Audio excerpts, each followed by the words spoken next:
जय श्री कृष्णा। प्रिय श्रोताओं, आज आप सुनेंगे पुरुषोत्तम मास में आने वाले कृष्ण पक्ष के प्रदोष व्रत की पौराणिक कथा। पुरुषोत्तम मास का ये प्रदोष व्रत इस बार 12 जून 2026 दिन शुक्रवार को रखा जाएगा। शुक्रवार के दिन पड़ने के कारण इसे शुक्र प्रदोष व्रत कहेंगे। शुक्र प्रदोष व्रत में भगवान शिव, माता पार्वती का पूजन करने से जीवन में धन, वैभव, दाम्पत्य सुख, सौंदर्य, ऐश्वर्य और भौतिक समृद्धि प्राप्त होती है। इस दिन भगवान शिव का समस्त परिवार के साथ पूजन करें और कथा को सुनें। जो कथा आज हम आपको सुनाने जा रहे हैं, ये कथा प्रदोष व्रत की पारंपरिक कथा का प्रसंग है, जो कि स्कंद पुराण से लिया गया है। ये कथा भगवान शिव की असीम कृपा को दर्शाती है।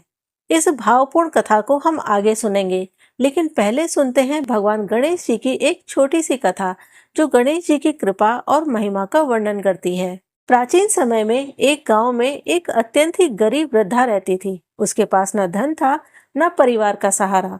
वो प्रतिदिन भगवान गणेश की पूजा करती और जो कुछ भी उसे भिक्षा में मिलता, उसमें से थोड़ा सा भाग गणेश जी को अर्पित करती। एक दिन गणेश जी ने उसकी भक्ति की परीक्षा लेने का विचार किया।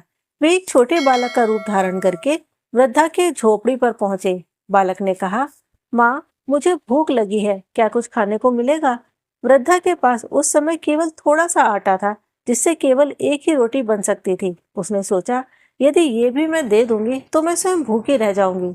लेकिन अगले ही क्षण उसके मन ने कहा, यदि ये बालक भूखा है तो इसे भोजन कराना ही सबसे बड़ा धर्म है। उसने प्रेम पूर्वक सारी रोटी बनाकर बालक को खिला दी। बालक ने मुस्कुराते हुए पूछा, माँ, यदि अभी भगवान प्रकट हो जाएं और आपको कुछ वरदान देना चाहें तो आप क्या मांगोगी? वृद्धा ने उत्तर दिया, मुझे धन नहीं चाहिए। मैं भगवान से सिर्फ इतना आशीर्वाद मांगूंगी कि मेरी भक्ति में कभी कमी ना आए और मेरे घर में कोई भी आए तो वो मेरे घर से भूखा वापस ना जाए। बालक ये सुनकर अत्यंत प्रसन्न हुआ। उसी क्षण उसने अपना दिव्य स्वरूप प्रकट कर दिया। वृद्धा ने देखा कि उसके सामने तो स्वयं गणेश खड़े हैं। वृद्धा भाव विभोर होकर उनके चरणों में गिर गई। ये देखकर गणेश जी बोले, हे माता, तुम्हारी निस्वार्थ सेवा, दया और भक्ति से मैं प्रसन्न हूँ। आज से तुम्हारे घर में कभी अन्न की कमी नहीं होगी।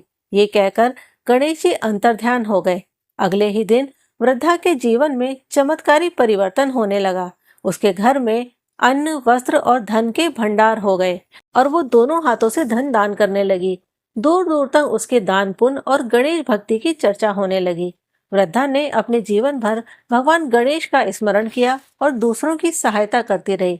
अंत में उसे भगवान के धाम की प्राप्ति हुई। दोस्तों, भगवान गणेश अपने भक्तों की परीक्षा अवश्य लेते हैं, लेकिन उन्हें कभी निराश नहीं करते। शास्त्र कहते हैं, भूखों को भोजन कराना और जरूरतमंदों की सहायता करना सबसे बड़ा पुण्य है। हे गणपति भगवान, जैसे आपने उस वृद्धा को अच्छे दिन दिखाए, वैसे ही सबको दिखाएं। बोलिए श्री गणेशाय नमः। ये थी गणेश जी की छोटी सी कथा। अब सुनते हैं भगवान शिव और प्रदोष व्रत की पौराणिक कथा। प्राचीन काल की बात है।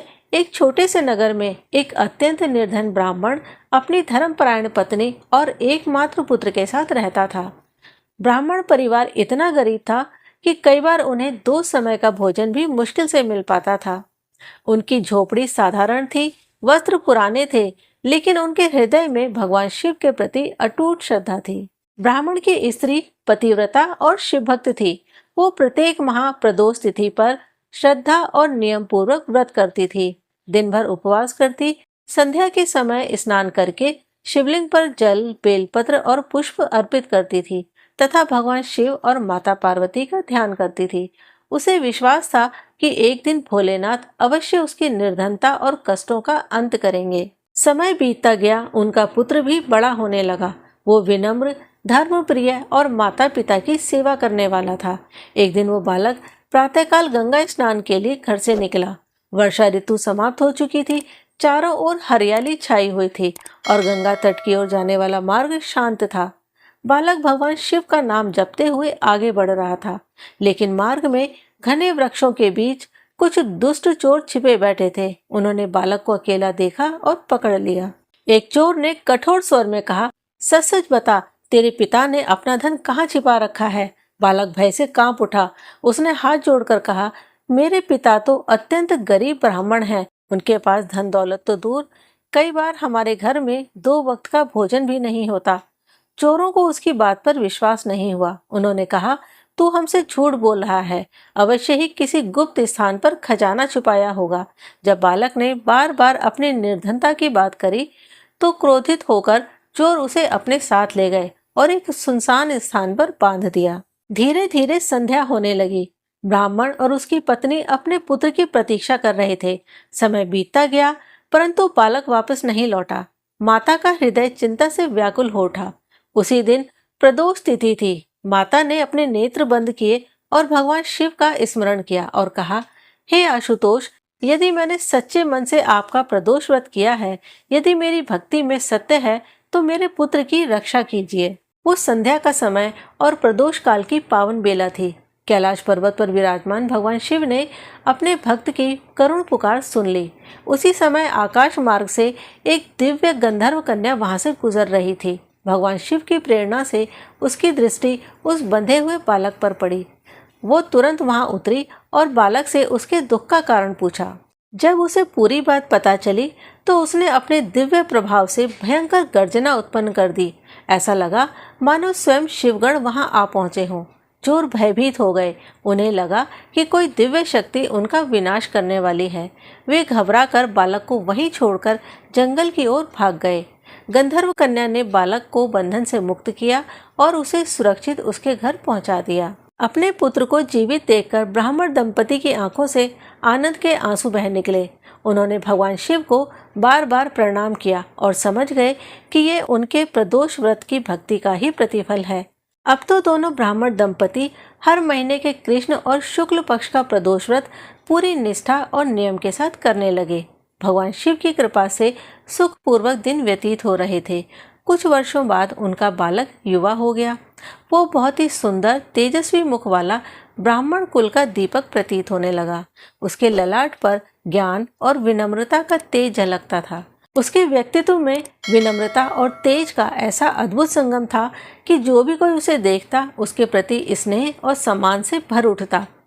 एक दिन वो नगर के बाहर वन की ओर भ्रमण करने गया। वहां एक अत्यंत सुंदर उपवन था जहां गंधर्वराज की कन्या अंशुमति अपनी सखियों के साथ क्रीड़ा कर रही थी। अंशुमति का रूप चंद्रमा के समान मनोहर था और उसका स्वभाव अत्यंत सुंदर एवं मधुर था। संयोगवश उसकी दृष्टि उस ब्राह्मण युवक पर पड़ी। युवक का तेजस्वी चेहरा और शांत स्वभाव देखकर अंशुमति उसके प्रति आकर्षित हो गई। दूसरी ओर ब्राह्मण पुत्र भी उसे देखकर मोहित हो गया।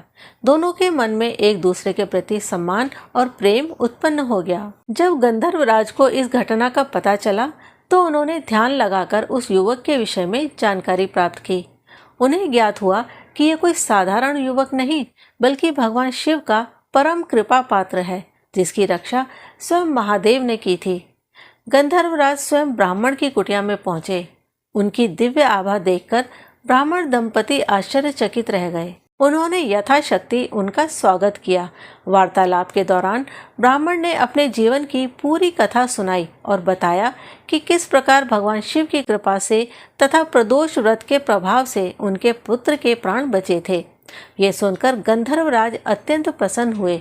उन्होंने कहा, ऐसे पुण्य आत्माओं और शिव भक्त के परिवार के साथ संबंध स्थापित करना मेरे लिए सौभाग्य की बात है। इसके बाद उन्होंने अपनी पुत्री अंशुमति का विवाह उस ब्राह्मण पुत्र के साथ बड़े धूमधाम से संपन्न कराया। विवाह के पश्चात भगवान शिव की कृपा से उस परिवार के सभी कष्ट दूर हो गए। उनके घर में धन धान्य सुख समृद्धि और यश का वास हो गया। जीवन भर वे शिव भक्ति और प्रदोष व्रत का पालन करते रहे तथा अंत में शिवलोक को प्राप्त हुए। तो देखा आपने, सच्ची भक्ति कभी व्यर्थ नहीं जाती। भोलेनाथ अपने भक्तों की पुकार अवश्य सुनते हैं। जो व्यक्ति श्रद्धा, विश्वास और नियम पूर्वक प्रदोष व्रत करता है, भगवान शिव उसकी रक्षा करते हैं, उसके संकट दूर करते हैं और उचित समय पर उसे सुख, समृद्धि और मनोवांछित फल प्रदान करते हैं। तो बोलिए हर हर महादेव। प्रिय श्रोताओं, ये थी पुरुषोत्तम मास के प्रदोष व्रत की कथा। आज जिन लोगों ने भी इस कथा को सुना है, मैं भगवान शिव से प्रार्थना करती हूँ कि उनका प्रदोष व्रत मंगलकारी हो और उनकी सभी मनोकामनाएं पूरी हों। आपको ये कथा कैसी लगी, इसके विषय में अपने विचार हमें बताएं। आज शुक्रवार का दिन है और जो लोग माँ वैभव लक्ष्मी की व्रत कथा सुनना चाहते हैं वो इस वीडियो को देख सकते हैं। इसका लिंक हमने इस वीडियो के डिस्क्रिप्शन में दिया है। और इसी तरह से आने वाले सभी व्रत और त्योहारों की कथाओं को सुनने के लिए हमारे चैनल को सब्सक्राइब करें। जय श्री कृष्ण।